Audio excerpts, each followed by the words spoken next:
A la sintonía de Hechos AM, estamos en la mañana del 12 de junio de 2020. Hoy vamos a hablar de una situación pues muy real y muy complicada a la vez. La situación fiscal del país, el tema de las finanzas en medio de la pandemia por COVID-19 y también de la situación de emergencia generada por las lluvias. Hoy tenemos como invitado al señor ministro de Hacienda, Nelson Fuentes, pero vamos a comenzar poniendo algunos hechos en contexto. El ministro de Hacienda, Nelson Fuentes, ha desmentido que el gobierno tenga intención de crear nuevos impuestos o aumentar los que ya existen.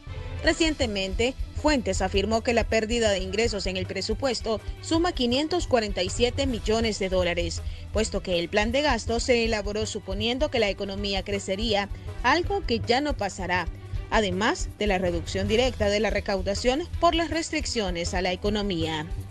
La Asamblea Legislativa la semana anterior y tras la emergencia por la tormenta tropical Amanda dio el aval final al préstamo de 389 millones de dólares en el Fondo Monetario Internacional, aunque hay otros créditos que aún están pendientes.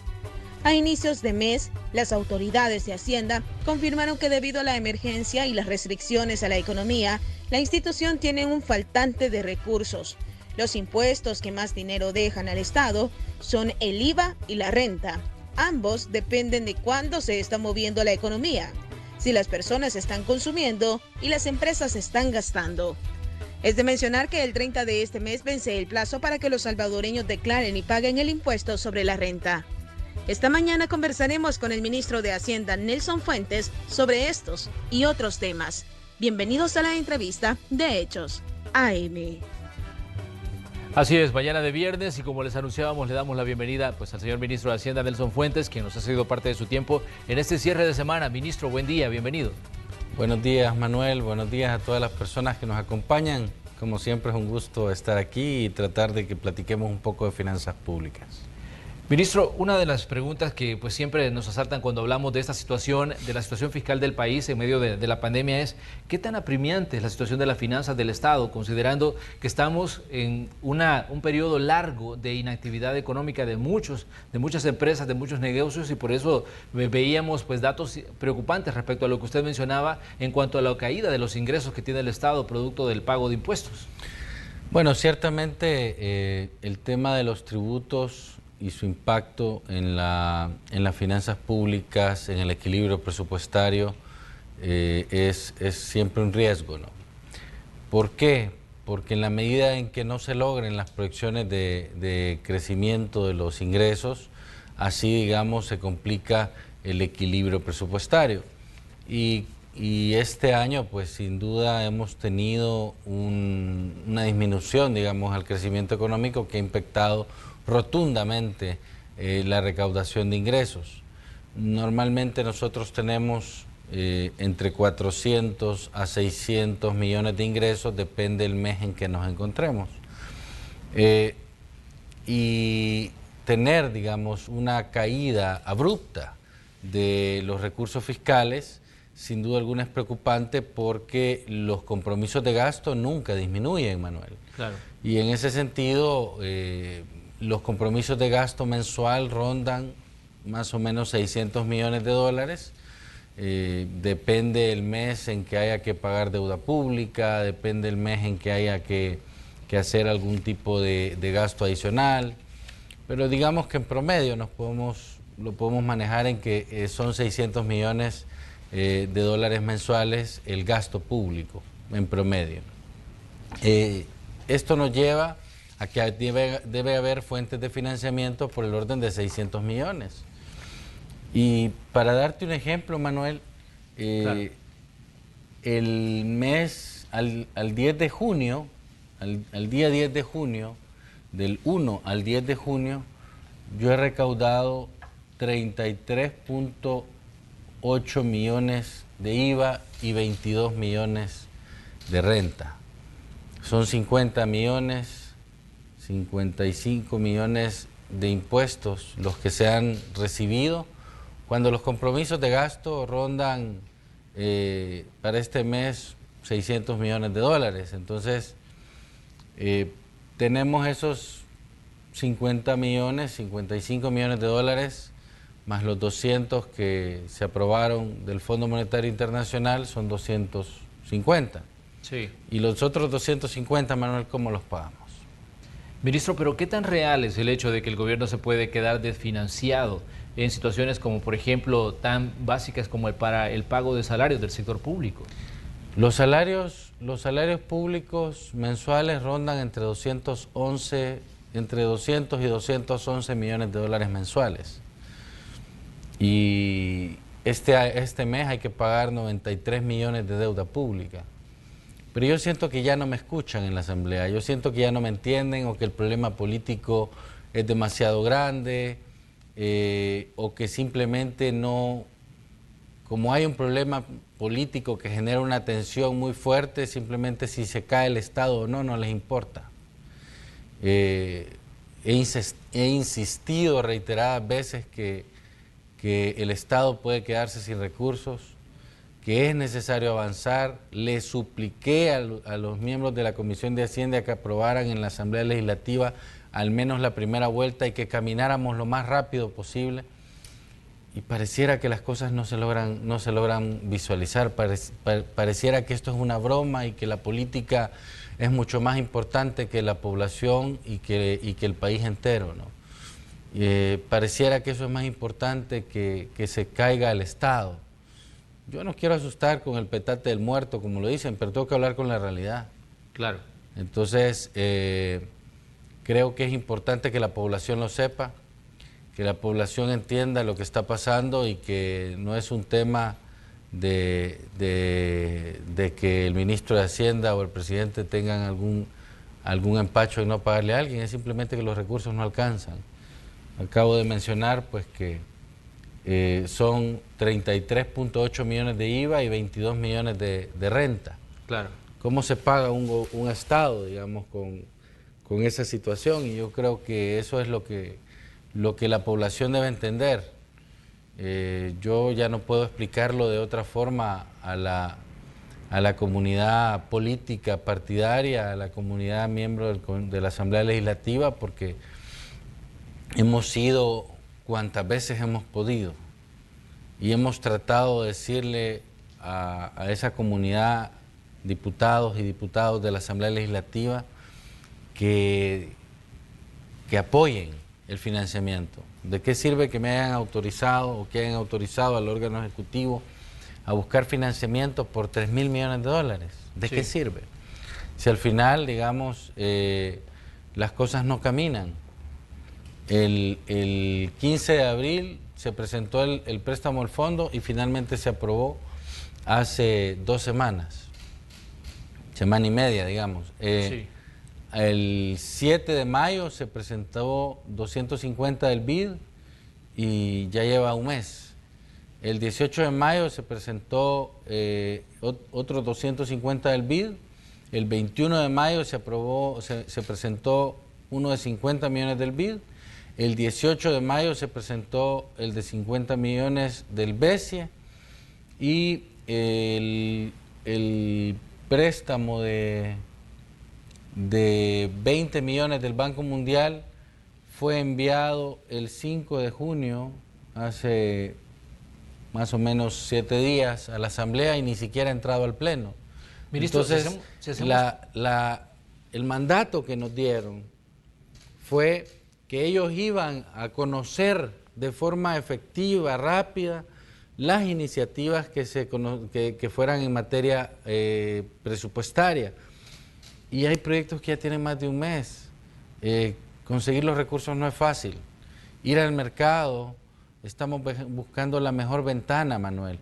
No es de ir a la carrera y buscar 1.000, 2.000 millones en los mercados internacionales solo porque El Salvador los necesita. No, hay que hacer un esfuerzo financiero, hay que hacer un trabajo bastante intenso con los inversionistas y con los bancos estructuradores para tratar de nivelar los mercados. Hay que trabajar con los organismos para que eso suceda también. Entonces no es algo que se logre de la noche a la mañana. Yo siempre lo he dicho, las emisiones internacionales duran 3 meses. Justamente porque uno tiene que buscar las mejores ventanas de oportunidad. Entonces, el decir, mire, pero ya le aprobamos, nos han autorizado la gestión, pero hay que pasar por por asignaciones presupuestarias, por primeras vueltas y segundas vueltas en el caso de los préstamos. Yo le pido realmente a la Asamblea que se ponga un poco la mano en la conciencia y revise la parte financiera del Estado, porque puede generar, digamos, una imposibilidad material para este servidor.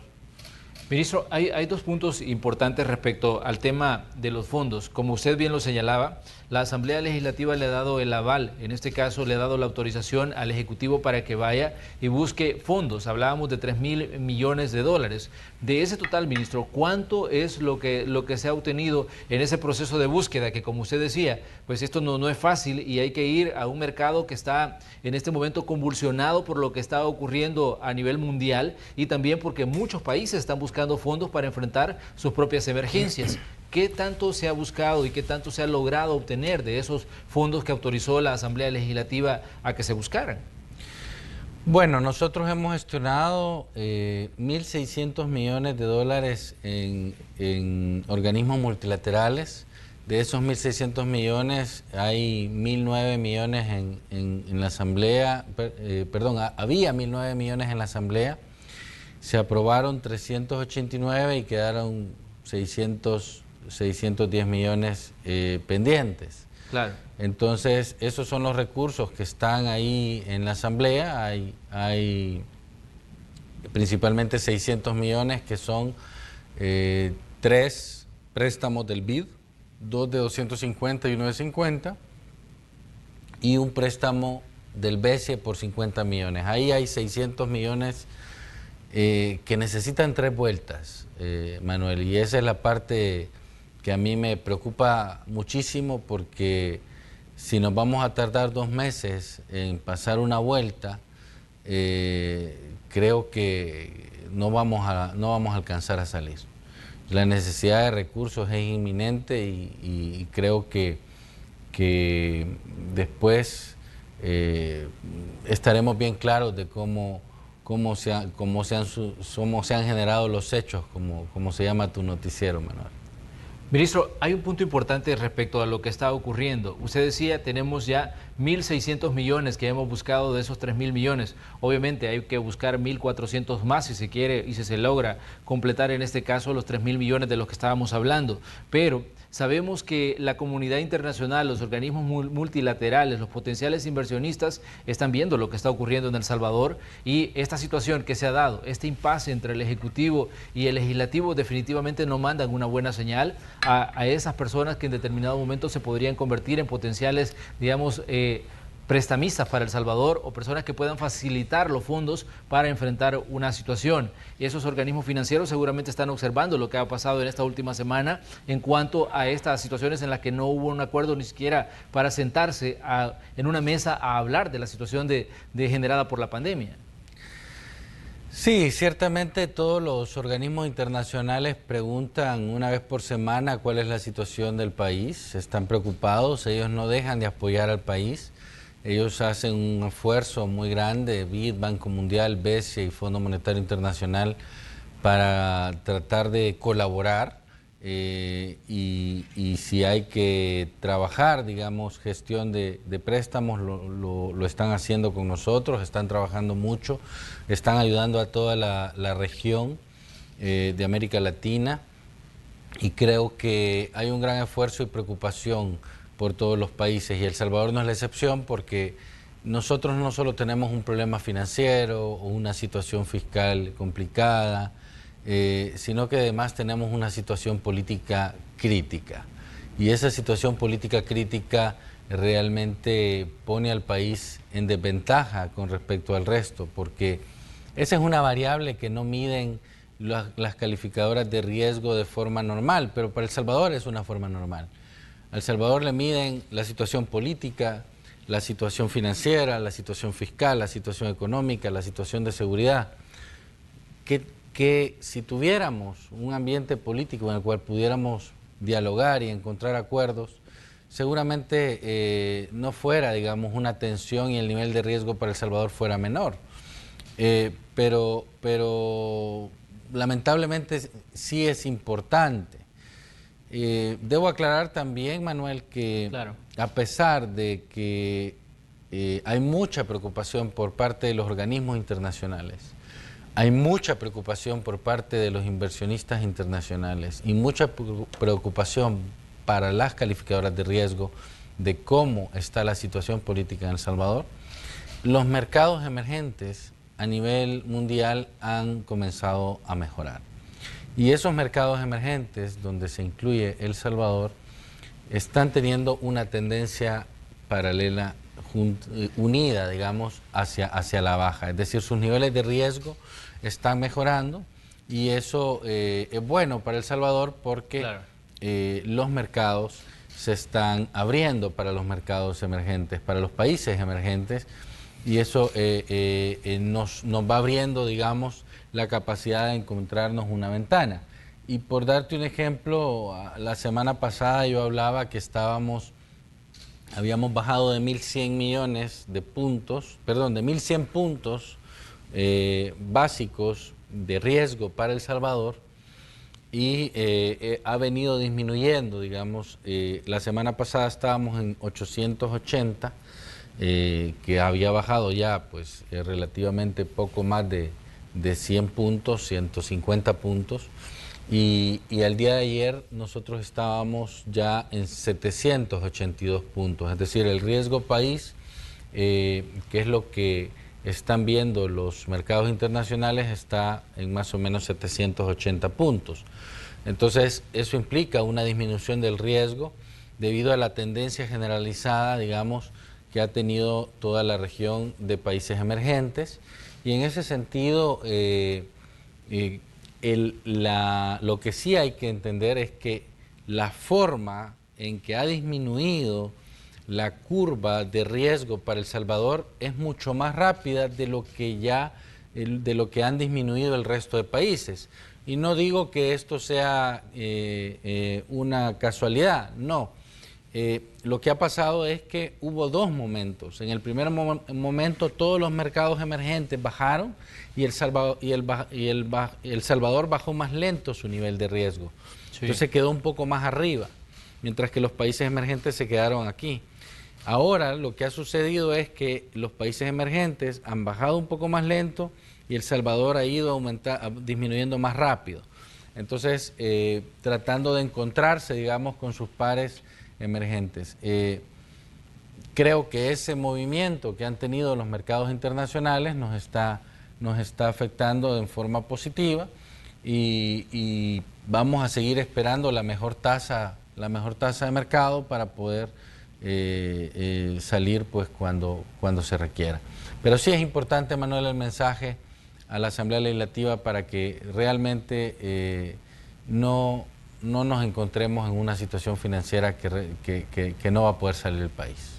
Ministro, hay puntos que se han puesto sobre la mesa en los últimos días, como por ejemplo yo leía un titular que decía: la administración Bukele va a tener a disposición en este 2020 uno de los presupuestos más altos en la historia de El Salvador. Eso se hablaba de un presupuesto que sobrepasa los 6.000 millones de dólares, y además se hablaba del tema de la deuda que fue avalada por la Asamblea Legislativa, que son 3.000 millones. ¿Cómo ve usted el hecho de que se hable de que, por ejemplo, de que la administración Bukele va a tener a su disposición 10.000 millones de dólares solo este año? Bueno, primero creo que esos son justamente los mensajes políticos incorrectos que le mandan a la población, ¿no? Es decir, si de esos 3.000 millones, 1.000 son para financiar el presupuesto, pues claramente no aumentan el presupuesto, van a cubrir las deficiencias de ingresos de las que hemos platicado pues al inicio de tu entrevista, Manuel, y claro, en la cual pues van a formar parte de la masa del presupuesto actual, no es que lo incrementan. Y el resto no es para la administración Bukele, no es para la administración del presidente, es para la población. O sea, ¿qué quiero decir con esto? Las canastas alimenticias, ¿a quién le llegan? Le llega a la población. Los $300 de transferencias monetarias, ¿a quiénes le llegaron? No fueron para la administración Bukele, fueron para la población salvadoreña que necesitaba, digamos, esos recursos para poder salir adelante en esta etapa tan problemática.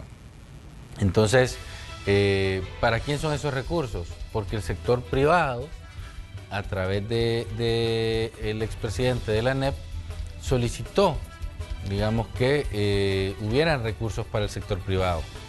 Y por eso es que entró la aprobación de 1.000 millones.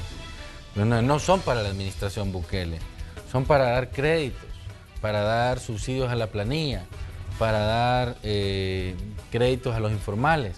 Entonces, yo creo que hay que evitar, digamos, bueno, yo prefiero evitar esos mensajes políticos que creo que no me llevan a ningún sentido, nada, pues no hacen ni más ni menos las finanzas públicas.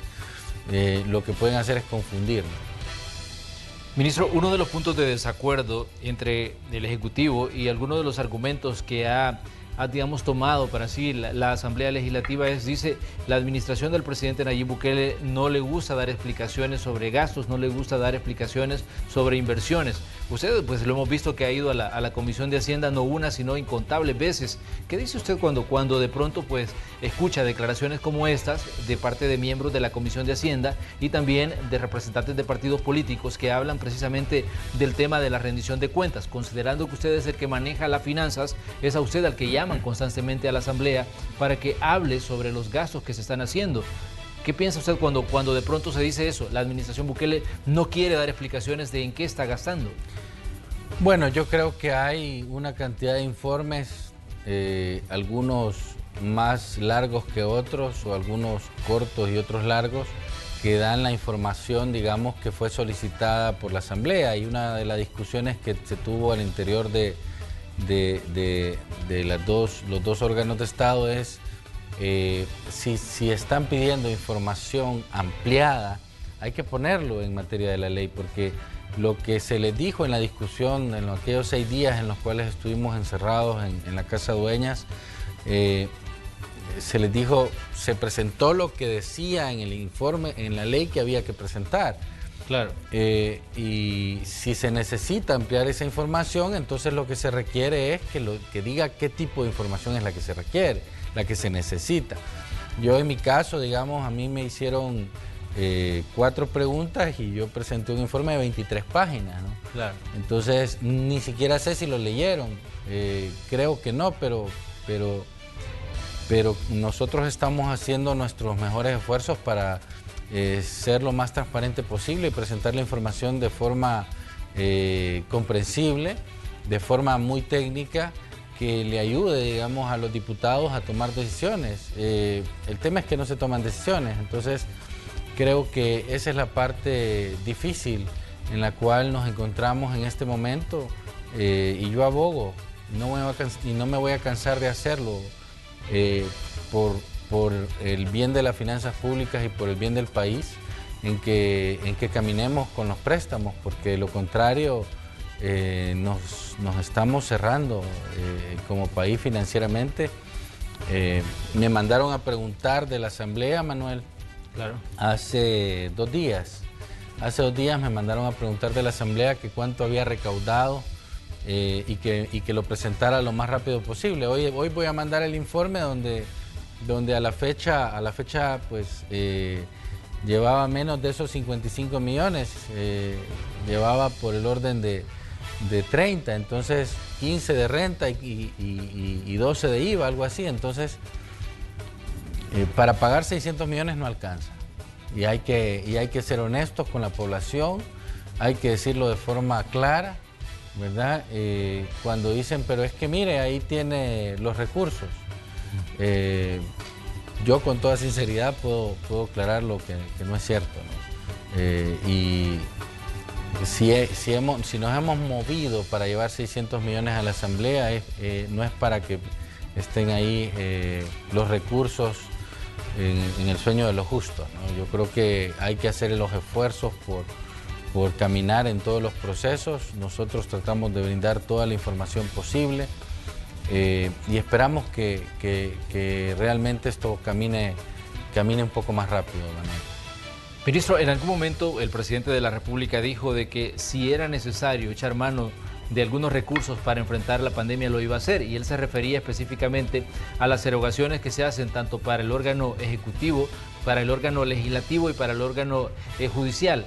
¿En algún momento se puede llegar a dar esta situación en medio de lo apremiante situación de la que estamos hablando? Porque usted decía, tenemos 50 millones y hay unos pagos que alcanzan los 600. ¿En algún momento se puede llegar a suspender las erogaciones para la Asamblea Legislativa y para el órgano judicial? Yo creo que el presidente tiene razón en que las obligaciones financieras son muchas y las necesidades de recursos son mucho más, y además los recursos siguen siendo escasos. En una situación en que los recursos no entran al Estado, en que hay una necesidad imperiosa de atender a una población que está sufriendo, en que hay una necesidad inminente de poder garantizar los recursos que están en el presupuesto, y que lo primero que se debe priorizar es el pago de la deuda pública, porque entonces todo lo que estamos haciendo en materia de gestión pues prácticamente se va de lado, ¿no? Y eso creo que hay que entenderlo. No sabemos a qué nos enfrentamos, no sabemos si al final, digamos, de la quincena vamos a tener los recursos.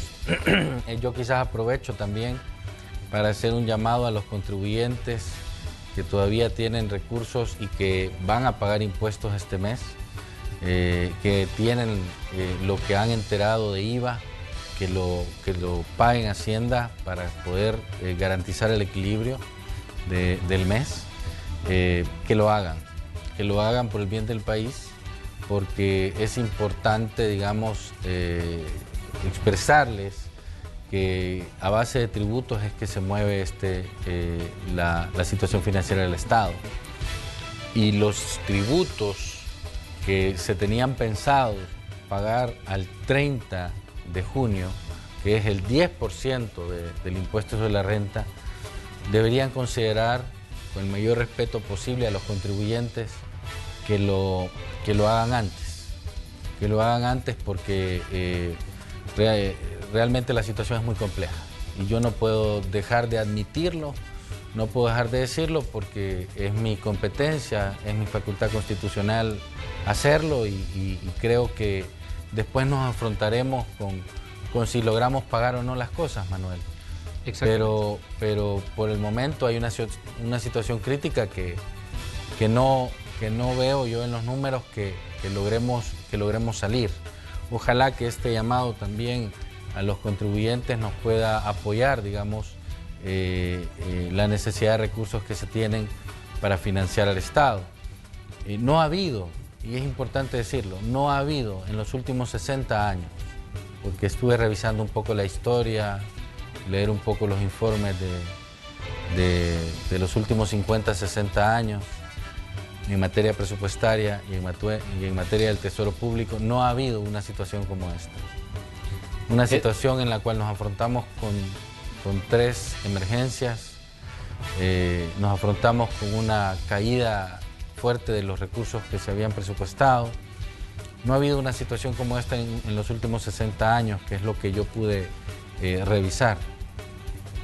Y eso creo que hay que tomarlo en cuenta. Es una situación distinta y creo que es cuando debemos saber colaborar con el Estado, como órganos, cada uno en sus competencias, pero tratando de hacer las cosas correctas. Creo que eso es lo principal.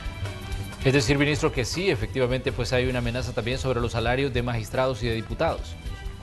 Yo no quisiera decir que hay una preocupación por los salarios. Es que hay una preocupación por todo, Manuel.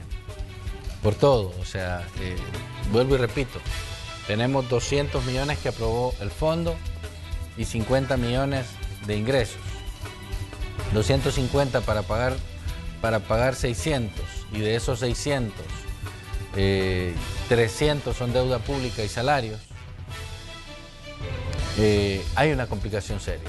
Hay una complicación seria y adicionalmente a eso están los pensionados, están los veteranos, están los programas sociales, ¿cómo generas ingresos para eso?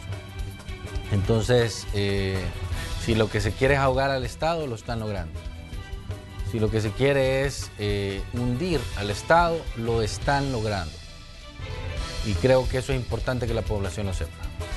Muy bien, con estas palabras del ministro de Hacienda nos vamos a una pausa comercial, pero les pedimos a ustedes que continúen con nosotros. Somos el espacio de la entrevista y hoy pues hablamos de las finanzas del Estado en medio de esta situación emergente que vive El Salvador y que vive el mundo también. El tema de la pandemia de COVID-19, aunque la situación aquí es mucho más apremiante ante los desacuerdos que existen a nivel político. Regresamos enseguida.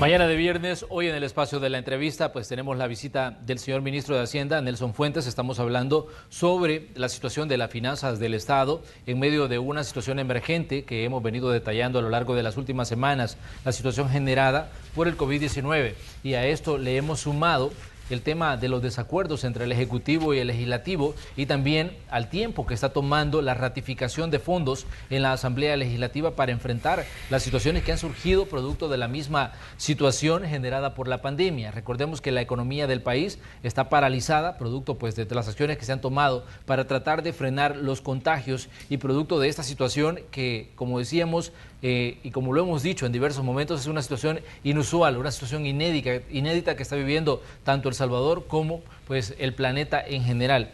Ministro, me gustaría que habláramos un poco sobre los niveles de endeudamiento de El Salvador. ¿Cómo está el nivel de deuda con relación al Producto Interno Bruto? De acuerdo, Manuel. La deuda pública al cierre del año pasado estaba alrededor de 70 puntos. Este año, digamos, hay una solicitud, una aprobación de los llamados 3.000 millones. Claro. Que si los 3.000 millones se desembolsan el 100% este año, estaríamos hablando de una deuda cercana, promedio entre 88 y 93% del PIB. Es una deuda bastante alta. Que pues habrá que buscar los mecanismos financieros y presupuestarios para poder pagarla, Manuel. Sí. Creo que es una situación nunca antes vista, como lo decíamos antes de la pausa comercial, en la cual pues los estados tienen que buscar medidas de expansión de gasto público a través de financiamiento porque no hay fuentes de ingresos internas, digamos, que beneficien, digamos, o que mantengan el equilibrio del presupuesto y que logren sostener, digamos, la etapa emergente en la que nos encontramos. Entonces, es importante, digamos, reconocer que efectivamente esta necesidad de recursos, esta necesidad de aumentar el gasto público dirigido a la población y esta necesidad de obtener ingresos para financiar, digamos, la pérdida de recursos en el presupuesto y para mantener el presupuesto vivo, se requiere, digamos, de ese endeudamiento en el cual nosotros pues tenemos que asumir que hay un deterioro de las finanzas públicas y que esto nos va a llevar, digamos, a enfocar nuestro presupuesto, a ser más audaces, a reconocer una visión enfocada a 3 objetivos y estructurar un presupuesto productivo, un presupuesto eficiente, un presupuesto, digamos, racional, que nos lleve, digamos, a ir disminuyendo estas brechas presupuestarias y buscar mecanismos administrativos para obtener mayores ingresos, facturación electrónica, buscar medidas administrativas que nos hagan generar, digamos, ese incremento y buscar medidas de gasto que nos ayuden a ir disminuyendo la brecha a lo largo de los años para poder retornar, digamos, la deuda pública a momentos, digamos, antes de la crisis. Creo que eso es importante y eso no se logra de la noche a la mañana. Puede ser un ejercicio de 5 años o de 10 años el retornar la deuda pública. Eso implica también, digamos, que que una vez que termine, digamos, esta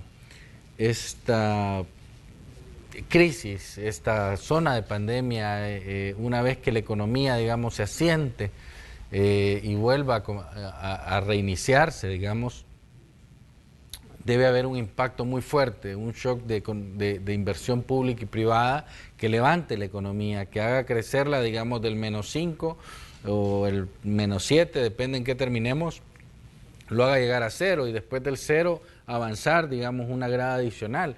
Entonces yo creo que eso es importante, Manuel, porque hay que decirlo claramente, El Salvador después de esto y todos estos problemas financieros que tenemos ahora, logre salir adelante. La etapa, digamos, de crecimiento de la economía tiene que ser muy rápida, tiene que ser muy fuerte, de tal manera que los impactos de crecimiento sean vistos, digamos, en el funcionamiento del Estado, sean vistos en la inversión pública, se reconozcan en la inversión privada y que eso nos dé, digamos, lo necesario para poder salir de la crisis no en un año, sino en un ejercicio de mediano plazo, ¿no? Hay elementos pues, importantes en torno a este análisis que se hace no solo en El Salvador, sino se hace a nivel global. España, por ejemplo, el ministro estaba diciendo de que le va a tomar cerca de 3 años volver a las condiciones en las que estaba previo a que entráramos en la fase de la pandemia o previo a entrar a esta situación de COVID-19. En el caso de El Salvador, ¿cuánto tiempo puede llegar, digamos, para que retomemos las condiciones en las que estábamos previo a esta situación? Porque había muchas expectativas de crecimiento, había muchos proyectos en puerta y a raíz de todo se ha venido abajo a raíz de la situación emergente. ¿Cuánto tiempo puede llevar, ministro, considerando que usted es pues, ministro de Hacienda y también es economista, cuánto tiempo puede llevarnos el hecho de volver a las condiciones en las que la economía estaba previo a que entráramos a esta situación emergente? Bueno, nosotros hemos discutido quizás en más de 3 ocasiones con el Fondo Monetario Internacional tu pregunta, Manuel, justamente. Sí.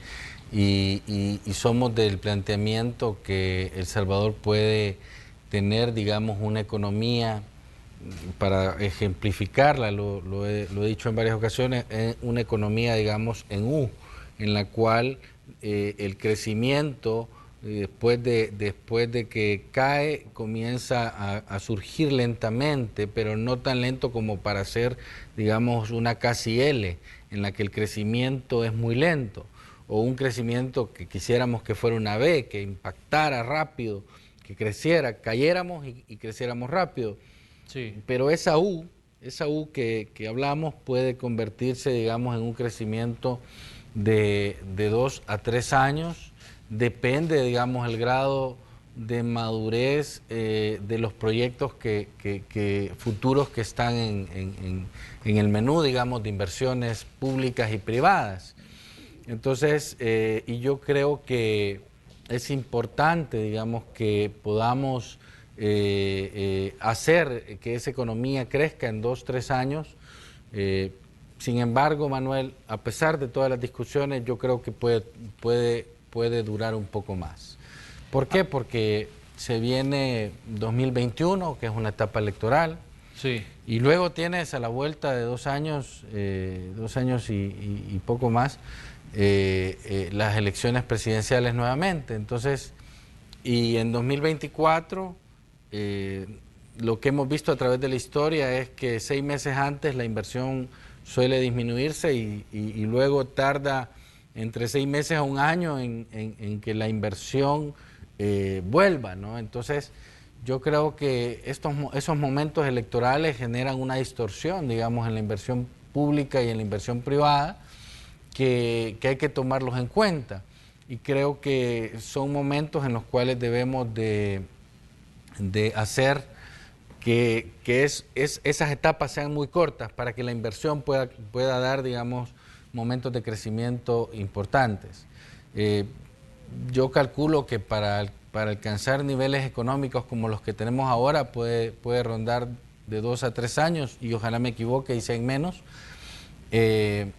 Creo que la administración Bukele tiene una muy buena relación con la inversión privada y antes de la crisis ayer decía el secretario Catán que antes de la crisis pues se estaban trabajando por convenios e inversiones de asocios públicos privados con Inglaterra, se estaban haciendo inversiones que querían de la Unión Europea, venían empresarios de Estados Unidos.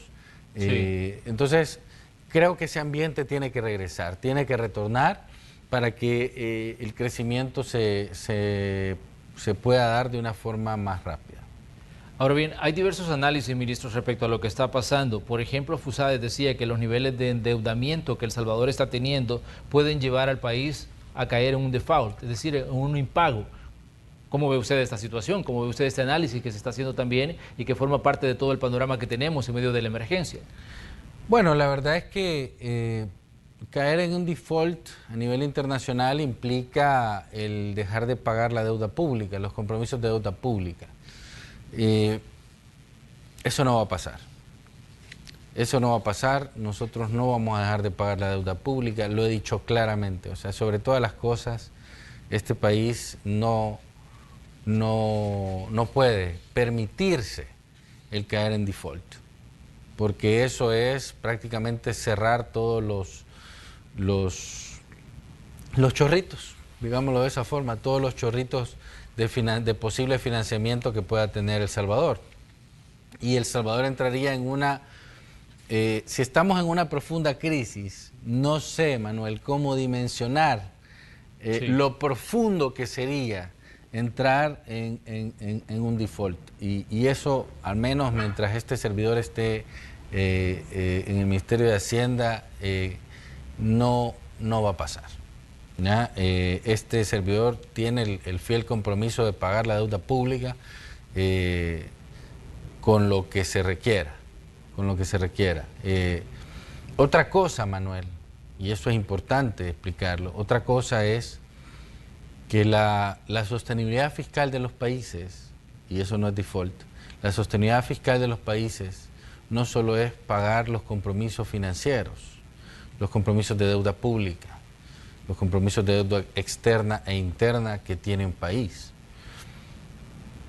La sostenibilidad fiscal de los países depende o se da a través de dos razones. La primera es efectivamente el cumplir las obligaciones financieras de la deuda pública que el país tiene, pero adicionalmente hay otros compromisos. La sostenibilidad fiscal son los compromisos financieros y los compromisos sociales. Entonces, debemos también garantizar los compromisos sociales. Y ese es un poco todo el contexto interno que hay en materia de compromisos presupuestarios. Y por eso es que hablábamos temprano, Manuel. Sí. El problema no es pagar salarios, el problema no es decidir qué hago yo con 50 millones. El problema es que hay una cantidad de obligaciones financieras y una cantidad de obligaciones sociales que están en un grave riesgo. Lo que yo puedo decir ahora es que la deuda pública no va a caer en default, porque eso no va a pasar. Pero lo que no puedo decir es si vamos a lograr cumplir el 100% de las obligaciones sociales, porque materialmente no lo voy a poder hacer si no llegan los recursos a Hacienda. Y yo creo que eso es lo que tiene que tener clara la población. Entonces, yo creo que si los contribuyentes al final de esta quincena, digamos, logran impactar con recursos para el fisco de forma, pues, creo que de forma importante, y los contribuyentes que tienen que pagar impuestos al 30 de junio lo pudiesen hacer antes, será muy valioso para garantizar esa sostenibilidad fiscal que incluye dos componentes, el componente de deuda externa y el componente social. Entre los múltiples análisis que se hace, ministro, está pues otro que dice El Salvador se está autoestrangulando al prolongar la activación de la economía. Es decir, se dice, bueno, no hay actividad económica, no hay ingresos. Entre más se prolongue, menos ingresos van a llegar. y pues por eso sí se dice hay un autoestrangulamiento, pero sabemos que obviamente el análisis acá no es solo económico, sino también sanitario, y en diversas ocasiones ustedes como funcionarios del gobierno y el Ejecutivo en general ha dicho, es cierto, hay una presión sobre el tema económico, pero también hay otra situación que es muy real, el hecho de las muertes y los daños que está generando en la población el tema de la crisis sanitaria.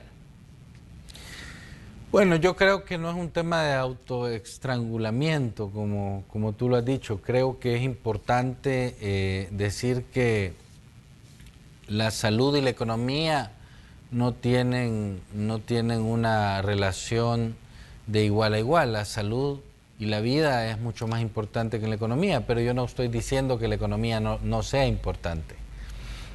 Lo que hay que aclarar es que había un momento en el cual, o hay un momento en el cual la población en los países se tenía que resguardar. Y aquí se habla de que nosotros llevamos 80, 90 días guardados. Guardados relativo, Manuel. Sí. Porque ¿cómo se eliminó, cómo fue la cuarentena en China, por ejemplo? La cuarentena en China fue que nadie, absolutamente nadie salía de su casa, ni en carros privados, ni en carros públicos. Le dijeron a las personas, no sale nadie. Y eso fue en China, ¿verdad? Con una población que un cantón puede ser 10 veces más grande que el país, sí, que la población salvadoreña. No nos vayamos muy lejos, Honduras, digamos, que ha hecho varios toques de queda. Tampoco estoy diciendo que sea un toque de queda, ¿ya? Pero así, en esa forma en que se cerró la economía, el país, no hemos tenido una cosa de esas. Tampoco lo estoy sugiriendo, para que quede claro, pero, sí, pero creo que 80, 90 días con una cuarentena a la cual hubiésemos hecho caso era importante, pero ahora pues yo noto todas las calles desde hace una semana están muy libres, o sea, las personas están muy libres, el tránsito ha aumentado y me parece que ahí ya no hay respeto, digamos, para la necesidad de guardar cuarentena.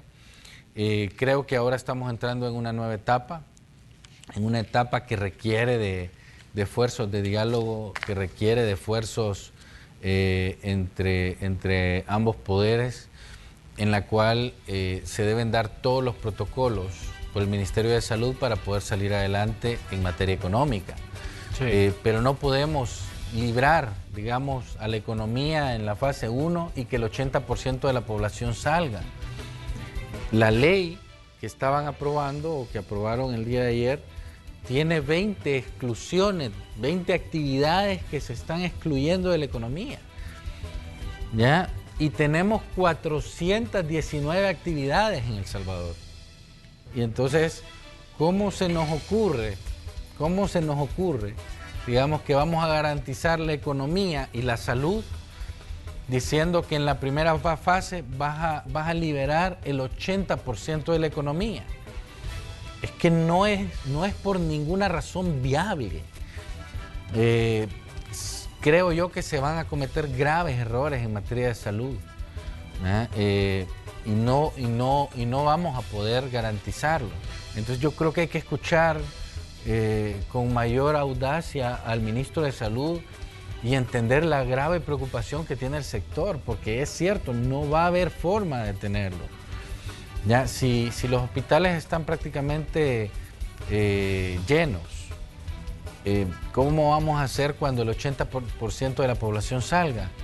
No creo que estemos pensándolo de forma correcta. Al menos ese es mi punto de vista, Manuel, y creo que hay que tener cuidado. Ministro, un último punto. Ayer la gente de Obras Públicas hablaba de los daños generados por las lluvias. Recordemos que la semana anterior pues, fue muy irregular en medio de la emergencia generada por la pandemia. Pues nos cayó encima el tema de la tormenta tropical Amanda, que provocó inundaciones, derrumbes, provocó muertes y una cantidad de daños increíbles, incluso en la infraestructura vial. El ministro de Obras Públicas hablaba de que esto podría costar más de $200 millones. obviamente pues esto pone una vez más la atención sobre cómo financiar este tipo de situaciones y estos daños que han dejado, en este caso, otra situación emergente como el tema de las lluvias. Bueno, yo creo que este va a ser un trabajo colectivo, ¿no? Un trabajo de temporalidad también, en el cual el ejercicio 2020 tendrá que cubrirse y el 2021 en el presupuesto deberá incorporar, digamos, una fase de reconstrucción también. Sí. Pero también esta es una labor conjunta. Aquí hay varios miembros del Estado, digamos, que tienen que hacer su labor. El gobierno central, a través del órgano ejecutivo, el Ministerio de Obras Públicas y Fovial, pues tienen un rol que hacer y un presupuesto pues con escasos recursos. ¿Verdad? Pero también está el rol de los municipios, ¿verdad? De los gobiernos locales que tienen también recursos importantes y que de esos 600 millones de dólares que están disponibles en la Asamblea deberían de incorporarse, digamos, algunos recursos para atender la emergencia en materia de reconstrucción, en materia de reactivar la economía. Entonces yo creo que este es un esfuerzo del gobierno central a través del Ejecutivo y de los gobiernos locales, que tendremos que trabajar de la mano con los alcaldes y con todos los municipios para poder avanzar, digamos, en esta etapa de reconstrucción, que no va a ser fácil también, porque, vuelvo y repito, los recursos siempre van a ser escasos y la necesidad de la población no se detiene, ¿no? Ministro, me gustaría cerrar este espacio de la entrevista. No sé si usted tiene algo que decirle en este caso a los diputados, considerando pues que es ahí donde están los ojos puestos esta mañana, a raíz de todo lo que ha pasado en las últimas horas, una plenaria que se prolongó hasta la 1 de la mañana y una situación que pues nos ha tenido pendientes, el tema de estos diálogos entre el Ejecutivo y el Legislativo. No sé si usted tiene algún mensaje para ellos, para cerrar esta semana y para cerrar pues una situación pues que nos tiene pues a la expectativa de qué puede pasar en cuanto a la situación del país en medio de todo lo que se está viviendo con la pandemia de COVID-19. Gracias, Manuel. Efectivamente, yo creo que es importante no hacer solo un llamado a la población, al órgano legislativo. Quiero hacer un llamado a la población salvadoreña, a la población empresaria, a la población pobre, vulnerable, a los sectores financieros, a los sectores que trabajan en este país, que tienen empresas, a que no permitamos que este país caiga y que tratemos de dar nuestras mejores influencias, nuestros mejores esfuerzos para que la Asamblea Legislativa pueda aprobar los recursos. De lo contrario, digamos, la situación del país se puede volver totalmente inestable. Y creo que ese es mi llamado a la población para que tengamos nuestra mayor influencia, para que la Asamblea pueda garantizar los recursos que nosotros estamos solicitando, que ya no van a llegar este mes además. Sí. Si lo aprueban ahora hay que pasar todavía 2 vueltas y no hay comité. Entonces, ese es el llamado, Manuel, para que sigamos adelante, que trabajemos de forma conjunta, pero que veamos la seriedad del problema en que nos estamos enfrentando. Muchas gracias a todas las personas que tuvieron la amabilidad de escuchar. Nosotros le agradecemos a usted, ministro, por habernos cedido parte de su tiempo en esta mañana de viernes y también pues lo esperamos aquí próximamente para que sigamos hablando sobre esta situación en la que obviamente los ciudadanos tenemos que estar bien informados y estar atentos a cada uno de los mensajes que están surgiendo entre los actores en medio de esta situación emergente. Le deseamos buen día y éxito en sus labores, ministro. Muchas gracias. Nos vemos. Vamos a ir a una pausa comercial y cuando regresemos más de Noticiero Hechos, la situación de declaraciones que hay de última hora las vamos a tener aquí y también situaciones de cómo está el tráfico esta mañana, además del pronóstico del tiempo que podemos esperar para el fin de semana. Vamos a la pausa, regresamos enseguida.